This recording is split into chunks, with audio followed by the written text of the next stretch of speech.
folks, allow me to introduce the wonderful, the vivacious, another vivacious person, Suzanne Erzoy from Collabofide. I met Susanna in 2019, the fall of, when she was at Invest Ottawa and she was promoting her new launch of her program. And it captivated me. So much so that I said I was interested. And she said, "We're not ready yet." And then in 2020, it all kind of evolved.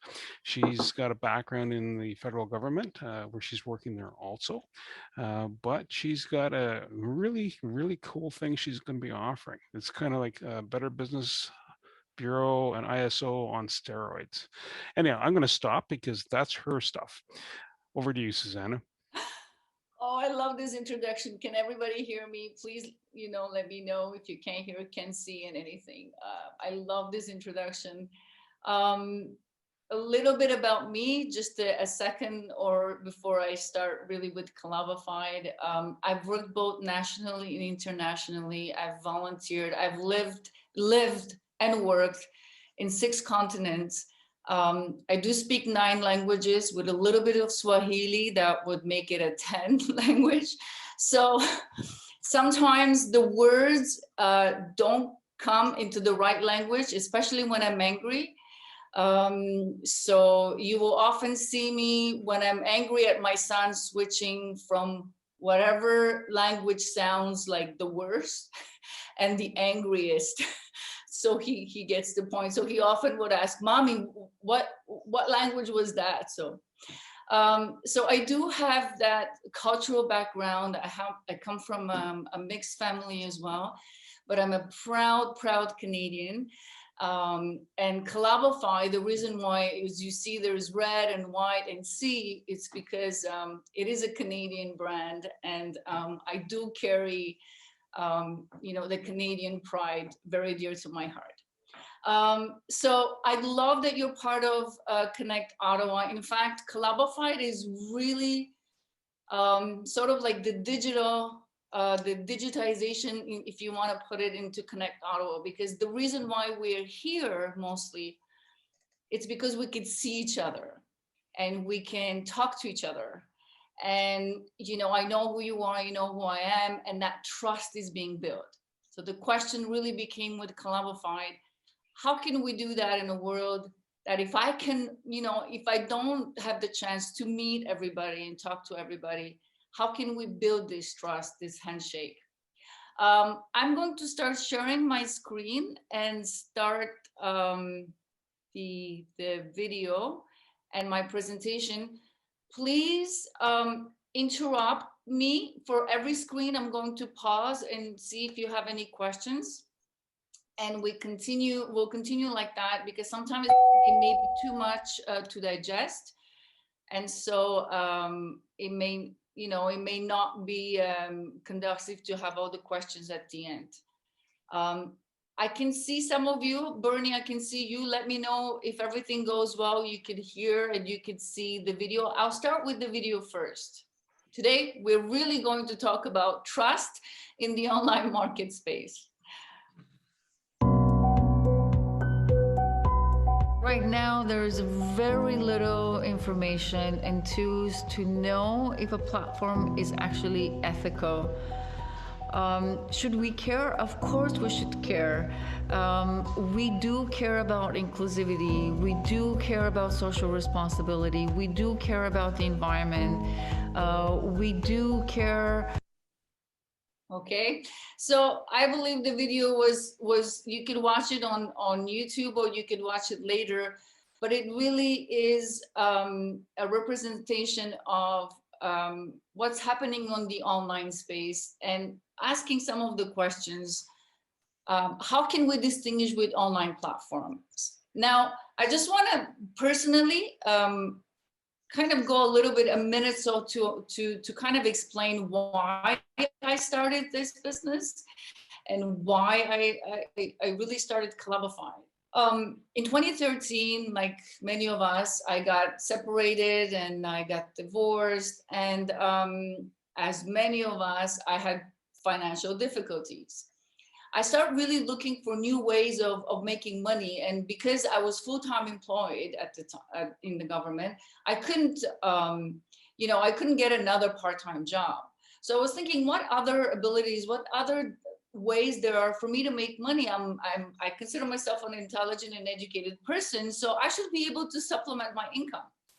So I start scrolling down online, finding things that I can do from home, and trying to find like some kind of a legitimate job. And this is when I start being really involved with the gig economy platforms, and start looking, saying, how can I, as I'm scrolling down and as I'm going and doing research, and I figured out, I mean, there's an abundance of platforms and businesses out there. And there was really no way for me to really actually understand which ones are, for example, in Canada are legitimate, or which ones are in China or in some other country, like which ones I could actually do or not. And when I start reading the terms of reference agreements, or to just kind of, because I'm a regulator and I know that there are certain things that needs to be compliant, I wasn't able to find any. So I started thinking, actually, I would be making more money if I start suing these platforms. I would actually be making way more money than actually working for them. But obviously, my intent was not to penalize and sue anybody. I started really thinking about this problem and saying, as a consumer, or even as someone who wants to contribute, how can I distinguish of, which actually platform or which service offered online is actually really legitimate and really good versus the ones that are not? And I was thinking, if I am in this situation, well, I cannot imagine somebody who is a vulnerable consumer, who is the elderly, for example, or someone who just came to Canada and they have language, they don't understand English or French quite well. How can they distinguish if I am having a hard time? So this problem really started consuming me. And I went to work. I was working at the Standards Council at the time, nationally and internationally, and start talking to CSA, which is the Canadian Standard Association, BSI, which is the British Standard Institute, the Ryerson University, and we start really working towards a guideline and a standard that could be used by platforms that they can implement to show that they're legitimate. In a very short period of time, we were able to get experts from around the world to sit down and write this guideline and write this standard, only to find out probably a couple of months later, when I start talking to digital platforms, that they said to me, Susanna, you must be kidding me. They said, there's no way I am a 2-man operation or 3-man operation that I can actually include all these standards and guidelines into my business model. So what I very quickly found out is that the system that we have into building trust, it was not conducive to innovation and to new platforms that are emerging daily and a fast-paced moving. So this is how Collabofide really originates. I'm going to go to the next slide. So when I started this in 2019, Bernie was very right. This was pre-COVID. And to be quite honest, I had to make these big slides and big statistics and information on how the future is going to be online and how we all are going to be online. So we need to build online trust. I believe I don't have to make this argument anymore, because COVID, in some sense, really helped our case to really prove the point that we are all online. We know that the future is here, and that online businesses really are the forefront of our world. We know that 1.8 billion people today are online trading and purchasing goods and services. By 2014, 95% of businesses are going to be online. And believe it or not, out of 10 people, 8 will have businesses, online businesses. So as the online competition is really increasing and rising, it has become very hard to distinguish between truth myth, reality, and facts. And what has become is that popularity and how popular you are as an online business is really becoming that currency of trust. Any questions so far? Any comments? Digital platforms are amazing. These are the new actors for the future. Behind digital platforms, behind platforms and businesses, there are people with amazing ideas. There are people with amazing ideas who can really contribute to the environment efficiency, to sustainability, innovative ways of doing things, including opportunities for marginalized communities, for aging people, for women, for people with disabilities. There's amazing opportunities in the online world to empower consumers and empower communities. It has never been a better time in history that we have these new opportunities. But alongside, we also have a lot of challenges. So I'm not sure if you've seen the social dilemma on Netflix, which really highlights some of, some of really the challenges of surveillance capitalism, for example, ethical concerns about the way your data and privacy is being treated, skewed digital business models, for example, paying people very, very little for a lot of the work that they do, unfair terms of services agreement that actually benefit the online platform and not the consumers. And of course, the most pertinent of all is lack of regulation. So the online platforms, and we see today, it's very pertinent, they control basically of who goes on, what people say, what can be posted, what cannot be posted. It's really in the hands of sort of the leadership of that online platform. Consumers, where does that leave us? Well, then we're being really held mercy to online companies. Why? Because the simple status quo has become, well, if you don't like it, just don't join us. If you don't like, if you don't like Twitter, well, then you're banned from Twitter. Or if you don't like it, no, this is a new policy we have, well, then don't come. On top of it, it's become very, very political. And so the rise of hatred, disinformation, conspiracy, bullying, and all other harmful communication has become prevalent. In fact, I just heard the line that it says that everything that happened offline happened online first.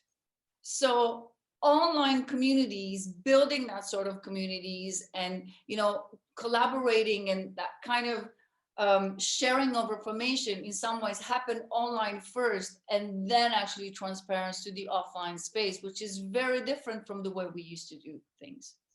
The lack of awareness, the knowledge results in building these big gaps and these big walls between government, consumers, regulators, and platforms. There's this big unawareness of what exactly is the status quo.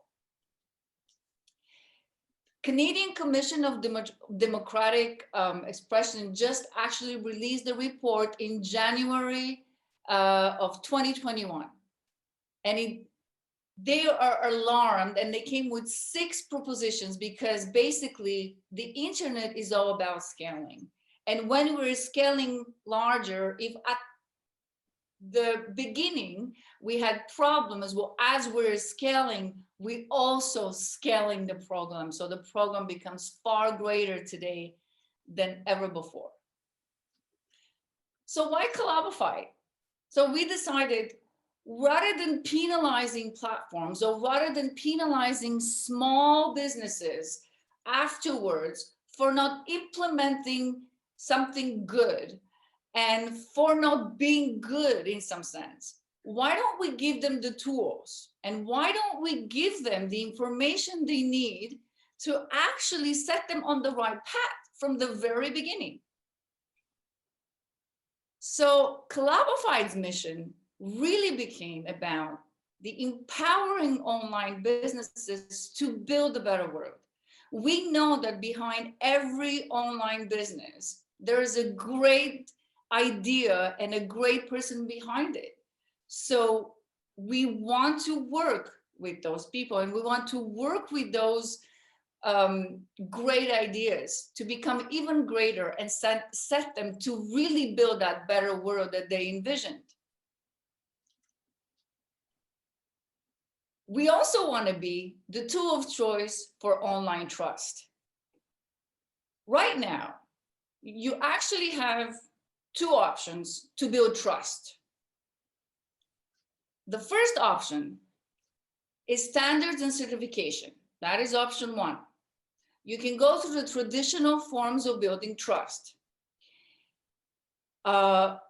It's expensive to get certified for your product or service that you have online. It will take you somewhere between 40 and 100,000. Obviously, it depends on the product and service, but you need to get accreditation, certification, auditors to come and to certify your product. It's time consuming. Certification or accreditation assessments, it takes, I would say, from a year to 3 years to get certified. And that's the good case scenario. If all the standards, and if you've been doing the work already to prepare, and for example, ISO certification 9001 and environmental 14,000 series, takes quite a bit. But let's just say that on average. It's actually very restricting, because if you do want to get certification and accreditation, it's a pass and fail. So you may go through the whole process, and if you're missing 2 clauses or 3 clauses, you cannot pass. So you have to do it all over again. And so it's very highly inapplicable for the fast-moving platforms that they're developing, and your model and your marketing, or sometimes your business model changes very fast. On top of that, even if you do get certified and you do get a logo and you do get a brand, well, your consumers don't understand that. When they land on the website and they see a little mark, they see something, but they don't understand what it really means. They're like, this is, okay, so I see a mark of trust, but what does it mean? What does it really mean? And so it loses a little bit of that value that you're trying to show your consumers, although you do gain some, but it does because they don't fully understand. So if you have, for example, if you're selling coffee, Bob, I'm going to go, to you, and you claim that your coffee is organic. And if you have, something that certifies your business, but not your coffee, I wouldn't be able to distinguish, because I only know about coffee being organic, but I don't know about, for example, your company being certified to 9001 as best practices. Your option B, so Bob said, I'm not going to go with the traditional certification. I'm going to choose option B. I'm going to go with online reviews and with marketing online. One thing is clear is that reviews are focused on the product or a service. They're not focused on how your business operates. So they're focused on, is the product that you're selling good or not? But for example, if you're not inclusive, if you have discriminatory practices, if you're not complying with privacy stipulation, and your terms of service agreements are unmuted, and in terms of service agreements are wrong, there's no way to actually really validate that or to comment on that. Social media is also resource intensive. When I started Collabofide, I made sure that Collabofide is also a platform, so we could experience some of the challenges, I guess, or the pain points that regular platforms experience. And let me tell you, social media is not easy. It's resource intensive, it's time intensive, and you really have to know what you're saying. Authenticity is an issue. It is very hard for us to distinguish if reviews or if a message is actually true or not. Subjectivity is an issue.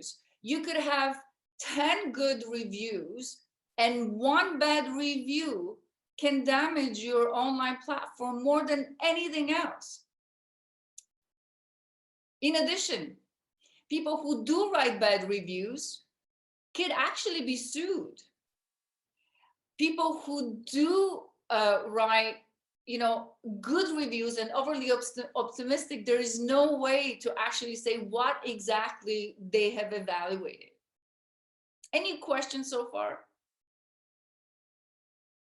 Okay, just so you know, so for example, for an Uber driver, if you have a bad review for an Uber driver, that driver can automatically be actually in some way fired or disqualified to be an Uber driver. And most of the people who know that, it impedes them from actually writing bad reviews because they know that the power they have could actually impact somebody's life. And so they refrain from actually writing realistic or bad reviews. Collabofide, we're option C. So what do? Is we actually connect digital platforms to consumers, or what we call our trust agents, through a tool which we hope would be the tool of choice for online trust.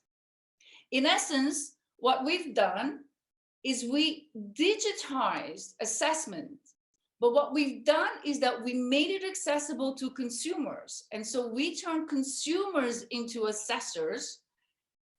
And by being assessed by you users and by your consumers, where you're not already validated by you users, but at the same time, we're raising knowledge and awareness of consumer expectations. For a digital platform, this also creates the network effect.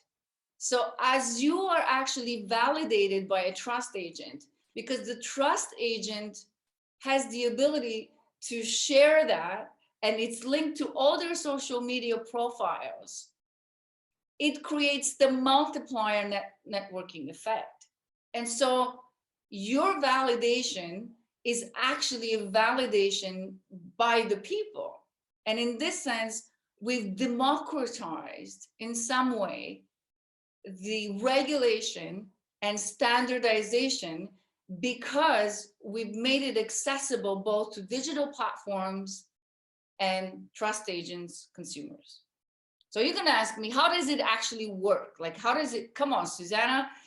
Okay, this is great, but like, come on, like really, how does it work? So we don't have time to fully explore the tool, but before we go and I show you, I want to show you this slide, which it really describes on monetizing trust. So as we said, your option A is to be here at the right top corner, fully implementing standards and regulation where it's costing you a lot of money and time. And you're thinking, oh my God, is it really worth the effort that I'm doing? So you go to option B, for example, something like following some rules and some regulation and getting certified by B Corp, for example. I'm not sure if you're aware, which also costs you time and money. Or you say, you know what, forget about it. I don't want to deal with none of this. This is too much. I'm like two-man show. I'm going to go with no standards and no regulation, and then do social media reviews and TripAdvisor, Yelp, Facebook. I would do anything on social media, which in some sense, again, puts you in those troubles that we spoke before. So Clabified wants to occupy the sweet spot, is what I call. It's on the top right-hand corner, which means we actually want to build a lot of trust with very little time and money. Hope this makes sense. Any questions? We also actually using option A and option B, and that's why it equals C. So we're not actually bypassing the benefits of standards and regulation. As a matter of fact, we use them as at our core and our framework. We're also not denying or completely, against social media, not at all. We use actually social media and bring you to the Clabified option, which is essentially works like this. On one hand, you have the digital platforms. They gain accessibility to the Collabofide platform. They get training, assistance, tools to prepare for an assessment. Often, I've been asked this question: what if I want to Collabify and I don't pass the score? I don't get the score. And I often have to say, our goal is not to catch the bad guys, or it's not to penalize platform. Our goal is actually to train, to provide the tools for any platform that's online, so they could actually know what the regulations and the standards are and be ready for an assessment. So we don't launch a platform to the world out there just for an assessment. Mind you, we could have done that. We could have gone out there and just catch the bad guy and have a list of all the bad guys and say, that is not the intent. We want to actually raise awareness, and we want to help platforms succeed because we are using national and international standards. With Collabofide, if you actually pass your compliance through a standard, you're actually also compliant internationally for all these countries that participate in building the standard.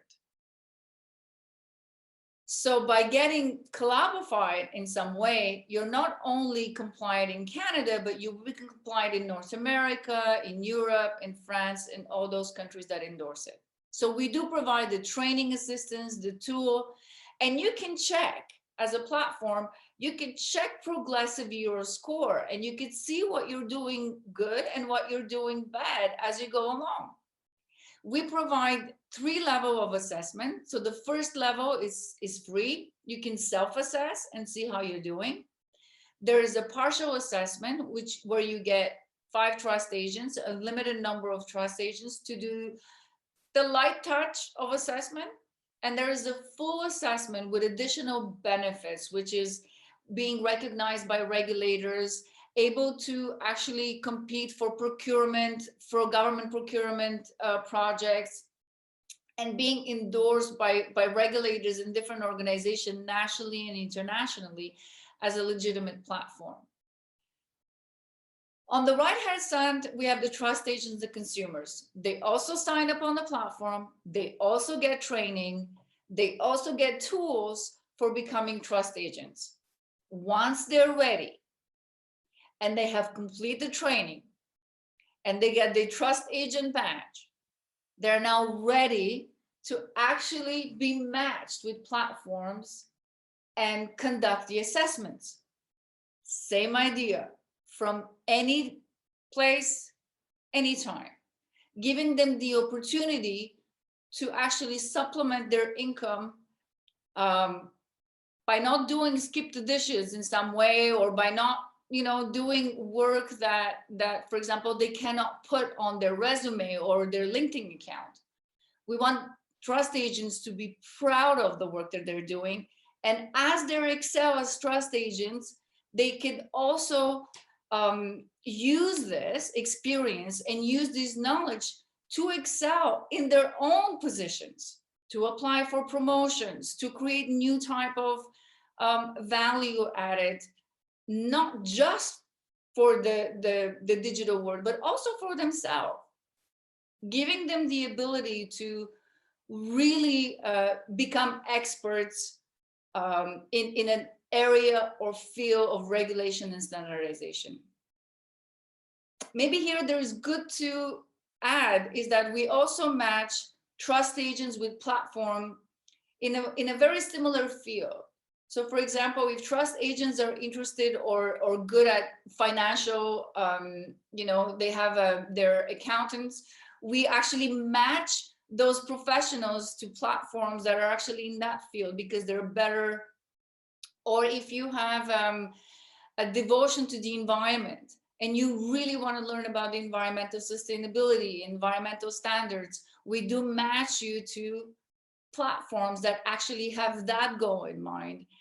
And so it's not just the financial compensation, it's not just building trust in the online space, but it's also a personal choice, and it's a personal dedication to the cause. Any questions? So, Susanna, how does someone become a trust agent? Very simple. So I will go to the next slide, but really the simple way is to contact us, and I'll show online, is to contact us and simply express an interest to become a trust agent. And we have a monthly free training meetings where we go through the training, and then we basically provide all the information. What is an assessment? What you need to look for? How do you conduct an assessment? How long does it take? Just to tell you, every assessment takes no longer than an hour. It's about 45 minutes because we want it to be rigorous enough, to be very and robust, to be very aligned with the standard and the regulation, but at the same time, not heavy enough that you're actually doing, you know, assessments all day long and burdensome. So every assessment takes about 45 minutes and we pay $20 an hour. As you become, or as a trust agent become a more expert in their field and a better assessor, they could actually charge more. So I just want to show you what an assessment looks like. So the first part of the screen is where this is what an assessment looks like. Not very difficult from a review, except that every single question is based on a requirement. And what we do is we train assessors to actually look for some proof and for requirement. But before even the assessment has a chance to look at this, we provide a video from the platform and a link to the platform and an overview of the platform. So when our assessor is ready to complete the assessment, they're actually quite acquainted of the platform and what they will be looking for. The result that comes out of this is, as you can see at the bottom, is actually a platform can see what they're doing well and where they need improvement. It's not a pass and fail. So the score a platform gets is a cumulative score of what they're doing good and what they're doing well. So they have the chance always to modify and to improve.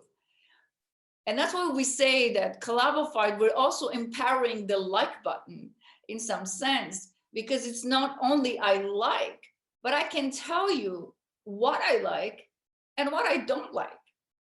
You know, the like and dislike is not like an ultimate ends. I may dislike some things, but I really like the way, you know, that you're inclusive. And I really like the integrity of the employees. And so it gives, in a way, a platform to actually do better and try to do better, and also see what's important for the consumers and gauge and adjust to the temperature in some way that the trust agents and the feedback. The tool is a bit more complicated. We have comment sections, we have other charts, but I didn't want to overcomplicate it. Any questions so far? It kind of also looks way better on the tool. There is a different graphs as well, and different sort of imagery that makes it that the reports talk to you more than just a simple report. But okay. Yeah. So I was just saying in the beginning, Collabofide is also a platform. So we have to play by the same rules that we are actually asking everybody else to play. And so our values are really to the community, stay connected, and that we want to be a trusted platform. So can trust agents be from anywhere? Right now, because we're in the beta stage, we're doing trust agents in Canada. But actually, that's an amazing question. Ultimately, they could be from anywhere where the standard is actually applicable. So if we're using a standard that is actually also valid, for example, for countries in Europe and countries in Japan, we're working with what now, and China and Asia, potentially yes. But right now, just for we're at the beta stage, we are just using Canadian intra-provincial. As you can imagine, is probably as complicated as international cross provinces. Any other questions for now? Yes, Chris? So companies approach you and say they would like to have an assessment done, and then you assign them a trust agent. Is that how it So works? very companies that approached us, we get them ready. They can do the self-assessment, and we can see where they are, what they need, what they don't need. So we get them ready. We kind of suggest, you may want to think about this, and you may want to think about that. Again, it's all about the company, how what the choices they make. And then when they're ready and they say, okay, we're ready, there's a submit button. And then they say, I think I got it all right. They press submit. And as soon as they press submit, they're matched with trust agents who are in a pool, and they're ready. The trust agents are ready. So they say, today there's 3 companies who want to get Clabified. So they pick a company according, to the best fit, and they do the assessment. And they have a very limited time to do the assessment. So for example, it's not indefinitely, right? Like we give them a window of option and say, okay, can you do the assessment, in 3 weeks maximum? And then they do the assessment, and you as a company can actually check the progress of your assessments as they go. Okay. Awesome. I'm gonna, we've just got the 3 or 4 minutes left, just so you know, Suzanne. Okay, oh my God. Okay, so I'm just finished really building an ethical marketplace. It's really what we want to do. We really want to empower digital platforms, consumers, to actually build, a more reliable online marketplace, and for people to look for a logo and see if a company has been Clabified or not. And that's what we say. Join us if you want to validate your business or become a trust agent to build the online marketplace.